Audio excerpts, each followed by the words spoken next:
नमस्कार दोस्तों, the books rainbow में आपका स्वागत है। आज हम पढ़ेंगे नागराज सीरीज का प्रथम कॉमिक्स नागराज। तो आइए शुरू करते हैं। राज कॉमिक्स की एक दुर्लभ खोज, नागराज, आतंकवादी गिरोहों की तबाही का देवता। संसार में फैले उग्रवादी संगठनों के नेताओं को प्रोफेसर नागमणि ने गोपनीय निमंत्रण भेजा। बरसों से नागमणि का संपर्क उन लोगों से बना हुआ था। प्रोफेसर द्वारा उन्हें महत्वपूर्ण सूचनाएं मिला करती थी, लेकिन इस बार कोई विशेष बात थी। प्रोफेसर ने उन्हें सूचना दी थी कि वह आतंकवादी गिरोहों के लिए सबसे खतरनाक हथियार बनाने में कामयाब हो गया है और अब अपने इस हथियार को किराए पर चलाना चाहता है। उसने उस हथियार का नाम रखा था नागराज। रंगून की एक आलीशान इमारत में विभिन्न देशों से आए आतंकवादी नेता एकत्रित हो रहे थे। यहाँ का मौसम खासा गर्म है। कनाडा और बर्मा की भौगोलिक स्थिति बहुत भिन्न है। अगर नागराज हमारी मतलब का हथियार हुआ तो हम मिडिल ईस्ट को हिलाकर रख देंगे। अटेंशन प्लीज, आप सभी अतिथियों से अनुरोध है कि आप सेंट्रल हॉल में पहुंचकर अपनी अपनी सीटें ग्रहण कर लें। सब लोग इमारत के हॉल की ओर बढ़ने लगे। शायद वह अपने हथियार की बोली लगवाना चाहता है। इमारत के सेंट्रल हॉल में, दोस्तों, नागराज के निर्माण में मैंने अपनी जिंदगी के 20 बहुमूल्य वर्ष गंवाए हैं। एक नवजात शिशु पर मैंने अपना प्रयोग शुरू किया था और आज उसकी 21वीं वर्षगांठ है।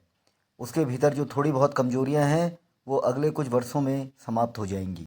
लेकिन वह इस समय आपके लिए संपूर्ण हथियार बन चुका है। क्या वह कोई कंप्यूटर है? हम उसका प्रदर्शन देखना चाहेंगे। जब तक हम उस हथियार की धार नहीं देख लेते, कैसे यकीन करें? उसी के लिए आप सबको बुलाया है। आप उसकी उपयोगिता का अनुमान स्वयं लगा सकते हैं। वह कंप्यूटर नहीं है, परंतु इंसान होते हुए भी कंप्यूटर से तेज कार्य की क्षमता रखता है। आश्चर्यजनक, एक इंसान कंप्यूटर को मात कर जाए। हो सकता है यह गप हो। नागराज अभी सामने के मंच पर प्रकट होगा, जहां आप उसकी क्षमताओं और ताकत का प्रदर्शन देखेंगे।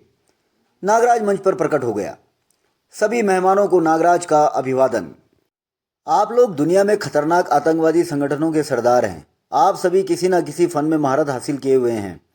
आप में से 4 ऐसे व्यक्ति मंच पर आ जाएं जिनका निशाना अचूक हो। हॉल में 4 व्यक्ति उठकर मंच पर आ गए। सबसे पहले आप लोग अपना परिचय दें। वे अपना परिचय देने लगे। मुझे जॉनी कहते हैं। मैं टेक्सास का सबसे खतरनाक गनमैन हूँ, जिसकी कोई भी गोली आज तक खाली नहीं गई। मुझे यूसुफ बिन अली खान कहते हैं। मिडिल ईस्ट में मुझे मौत का सौदागर कहा जाता है। अगर आप कहें कि उड़ती चिड़िया की आंख पर गोली मारनी है तो गोली आंख पर ही लगेगी। मैं डॉन हूँ, यूरोप का सबसे खतरनाक गन मास्टर। मैं हूँ हुड। पश्चिमी जर्मनी में मुझे निशाने का रॉबिन हुड कहा जाता है। आप लोग शपथ लें कि अपनी गोली से नागराज को खत्म करके नीचे उतरेंगे। हम सब कसम खाते हैं। मैं इस घड़ी में अलार्म भर रहा हूँ। 1 मिनट के अंदर अंदर अलार्म बजेगा और अलार्म बजते ही आप अपनी गन निकालकर नागराज पर फायर कर सकते हैं। 1 मिनट बाद। आह, उफ, हाय! क्या हुआ? उन्हें क्या हो गया? अरे सांप, उनकी कलाइयों पर मैंने सांप देखे थे, लेकिन सांप अब हैं कहाँ? क्या चारों मर गए? नागराज, उन्हें जीवन दान दो। चारों को नागराज के जहरीले सांपों ने डस दिया था। नागराज उनका जहर खींचकर उन्हें जीवित करने में सक्षम था। शीघ्र ही। आप चारों ने क्या देखा? मैं कुछ देख नहीं पाया। जैसे ही रिवॉल्वर मेरे हाथ में आया, मैंने कलाई पर एक सर्प को लिपटे देखा, जो डंक मारते ही न जाने कहाँ गायब हो गया। यही हमारे साथ भी हुआ। चारों वापस अपनी सीटों पर बैठ गए। अब मैं किसी फाइटर को तलब करता हूँ, जो जिस विद्या का फाइटर होगा, नागराज उसी फन का प्रदर्शन करेगा। मैं मार्शल आर्ट का महारथी हूँ। Yes, I am a kung fu man. Martial art के दोनों योद्धा मंच पर आ गए। और कोई है इस आर्ट का महारथी? नागराज, तुम दोनों का अकेला प्रतिद्वंदी होगा। इसे खत्म कर दो। और फिर साए ठाक ठाक फुस। यह स्नेक हैंड है। मैं इसके सामने पहले दर्जे के बालक की तरह लड़ा। शू शू। कमाल है, सांपों की रस्सी बनी है और नागराज उस पर झूलता हुआ। My God! क्या तुम लोग नागराज की कोई और परीक्षा लेना चाहते हो? नहीं, हम इस प्रदर्शन से संतुष्ट हैं। प्रोफेसर नागमणि, आपने शानदार हथियार का निर्माण किया है। इसके अलावा भी नागराज की बहुत सी विशेषताएं हैं जो समय आने पर आपको मालूम हो जाएंगी। गोलियों से छलनी होने पर नागराज खुद ही उन्हें निकालकर अपने मार्ग पर चलता बनेगा और इसके शरीर में एक बूंद भी खून नहीं टपकेगा। इसके शरीर के रक्ताणु आम इंसानों की तरह नहीं हैं। उनकी प्रक्रिया बड़ी तेजी और सुरक्षित है। नागराज के जिस्म पर जख्म होते ही उनका काम मशीनी अंदाज में शुरू होता है। पहले ये रक्ताणु अंदर पहुंच चुके हानिकारक पदार्थ को बाहर निकाल देते हैं और फिर किसी माहिर सर्जन की तरह जख्म को बंद कर देते हैं। यह क्रिया बड़ी तेजी से होती है और इस बीच इनका दूसरा दल घाव से रक्तस्राव रोके रहता है। और यह हथियार दुनिया के आतंकवादी गिरोहों के लिए तैयार किया गया है। आने वाले 5 सालों में इसका कोर्स स्वतः पूरा हो जाएगा और 5 साल बाद नागराज दीवारों से आर पार होने का कमाल हासिल कर लेगा। किसी दूर की वस्तु को इच्छा शक्ति से स्पर्श किए बिना उठा लेगा। गप ही लगती है यह बात। मुझे इसकी आसाम में तोड़फोड़ के लिए तुरंत जरूरत है। अब नागराज की बोली लगेगी। सबसे ऊंची बोली को नागराज को भाड़े पर लेने का रेट तय समझा जाएगा और ऊंची बोली वाले को नागराज के प्रयोग के लिए प्राथमिकता दी जाएगी और मैं इसी जगह बैठे बैठे दुनिया का सबसे धनवान और ताकतवर इंसान बन जाऊंगा। बोली शुरू की जाए। $5,000, $10,000, $50,000, $1,00,000। अंतिम बोली $1,00,000 तो नागराज के एक मिशन की कीमत $1,00,000 निश्चित की जाती है। मिस्टर बुलडॉग की बोली सबसे ऊंची है, इसलिए उन्हें नागराज का प्रयोग करने का अधिकार दिया जाता है और मिस्टर बुलडॉग के सम्मान में हम आज शाम एक पार्टी देंगे। शाम को पार्टी में मिस्टर बुलडॉग बधाई हो। क्या आपने हिंदुस्तान में तोड़फोड़ के लिए कोई बहुत बड़ा ठेका ले लिया है? या तो सौदा है भाई, मैं उससे 1 करोड़ का डाका भी डलवा सकता हूँ। फिर तो तुम्हारी निगाह में जरूर कोई बहुत बड़ा खजाना है। अपना अपना कारोबार है। हमारी शुभकामनाएं आपके साथ हैं। हम अगले माह की बुकिंग कर लेंगे। आतंकवादी गिरोहों के सरदारों का यह सम्मेलन समाप्त हो गया और बुलडॉग नागराज को लेकर चल पड़ा। नागराज, तुम्हें कबीले वालों के मंदिर से एक प्राचीन मूर्ति चोरी करनी है। वह मूर्ति बहुत प्राचीन है। सभी कबीले वाले उसकी पूजा करते हैं और वह 1 करोड़ रुपए मूल्य की है। मूर्ति तो कोई भी चोरी कर सकता है। तभी हेडक्वार्टर आ गया है। बाकी बातें नीचे होंगी। नागराज, देवी की मूर्ति चोरी करना इतना आसान होता तो कभी की वह मूर्ति चोरी कर ली जाती। मुश्किल क्या है? कबीले के मंदिर में रखी वह मूर्ति पौराणिक है और कबीले के लोग उस मूर्ति के लिए प्राणों का भी बलिदान कर देते हैं। मैं मूर्ति को आसानी से चुरा लाऊंगा।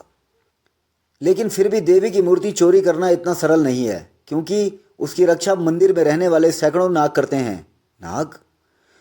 नाग वैसे तो किसी को कुछ नहीं कहते, लेकिन जब कोई मंदिर में बुरी नीयत से जाता है तो उसे डस लेते हैं।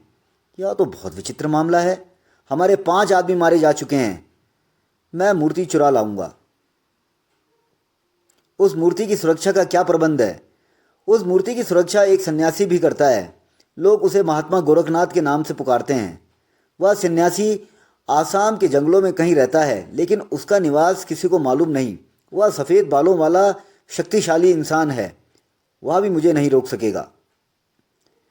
वह एक चमत्कारी इंसान है। लोग कहते हैं कि उसकी आयु 200 वर्ष है। सभी कबीले वाले उसकी बात मानते हैं। मैं उसका भी खेल खत्म कर दूंगा। नागराज ने मिशन पर रवाना होने की पूरी तैयारी की। क्या तुम किसी को साथ ले जाना चाहोगे? नहीं, बस राका मुझे जंगल की सीमा तक छोड़ देगा।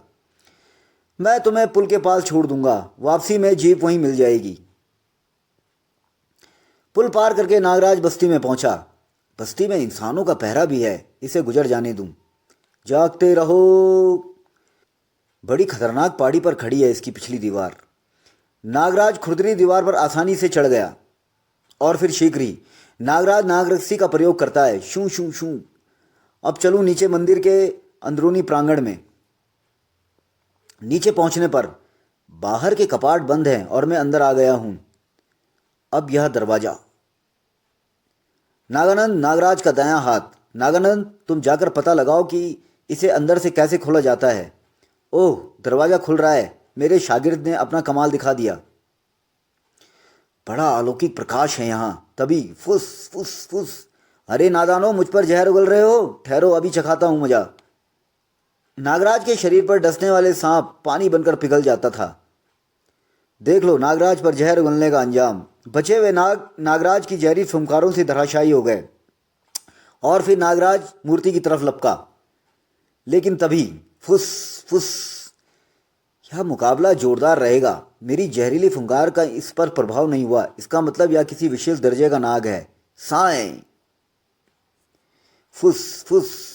धुप धुप। उफ, काफी खतरनाक बला थी। सचमुच इस मूर्ति को चुराना आसान काम नहीं। लेकिन अब यह मूर्ति मेरे हाथों में है। अब यहां से चलना चाहिए। और फिर शू शू। गश्त करते चौकीदार ने मंदिर के गुंबद पर प्रकाश देखा तो वह कौन है मंदिर के गुंबद पर? बस्ती में शंख और तुरही बज उठे जो खतरे का संकेत था। To who. आह, खतरा। मुझे इस बस्ती से तुरंत निकल जाना चाहिए। वह भाग रहा है। पकड़ो, घेर लो, जाने ना पाए। कबीलों को खबर कर दो, चारों तरफ से घेरा डालो। सक सक सक जिप। तीर भालों की बौछार चल पड़ी। शू शू शू। सांप सांप। चारों तरफ से घेरा डाला जा रहा है। मशाले ही मशालें। ठाक डिशिंग साय। मुझे इन ऊंचे वृक्षों का सहारा लेकर इनके सिरों के ऊपर से गुजर जाना चाहिए। शू शू। अरे कहाँ गया? वो देखो, उस पहाड़ी पर है। कमबख्त पहाड़ी पर चढ़ रहे हैं। क्यों ना इन बड़े पत्थरों को इन पर लुढ़का दूं। गरड़ गरड़। अब इन तीर भालों से कुछ नहीं होने वाला। शीघ्र ही नागराज पुल पर पहुंच गया। वहां जीप खड़ी थी। वह जीप में सवार हो गया। कुछ आगे बढ़ने पर ओह, सड़क पर पेड़ गिरा पड़ा है। गाड़ी आगे नहीं निकल सकती। इस पेड़ को सड़क से हटा दूं। ऐसे ऐसे पेड़ों को तो मैं उखाड़ कर फेंक सकता हूं। पूरी ताकत लगाने के बाद भी पेड़ टस से मस नहीं हो रहा है। कोशिश करो, शायद तुम इसे हटाने में सफल हो जाओ। जब तक इस पेड़ के शाख पर मेरा पांव जमा हुआ है तुम इसे उठा नहीं सकते। यह तो कोई सन्यासी है, सफेद बालों वाला। यह पेड़ तुमने गिराया है? हाँ, मैंने गिराया है और मैं ही इसे हटा सकता हूँ। तुमने ऐसा क्यों किया? मुझे वह मूर्ति चाहिए। ओह, तो यह बात है। मेरा रास्ता रोकने का अर्थ जानते हो? तुम जैसे इंसान का कोई रास्ता नहीं हुआ करता। तुम भटके हुए इंसान हो। कहीं यह बाबा गोरखनाथ तो नहीं? तुम सही सोच रहे हो बालक, मैं ही गोरखनाथ हूँ। यह मूर्ति वापस मंदिर में जाएगी। मैं तुम जैसे साधु संतों की हत्या नहीं करता, इसलिए बेहतर है कि इस पेड़ को हटा दो और मुझे जाने दो। लो, मैं तुम्हारी यह इच्छा भी पूरी किए देता हूँ। पेड़ हट गया। अब मूर्ति मेरे हवाले कर दो और फिर तुम जा सकते हो। यदि तुमने मेरा कहा न माना तो फिर मैं तुम्हें भी अपने साथ ले जाऊंगा और फिर तुम्हें दंड दिया जाएगा। देखता हूँ तुम मुझसे मूर्ति कैसे हासिल करते हो। मैं जा रहा हूँ। लेकिन ओह, मेरे गले में फंदा। शू शू शू।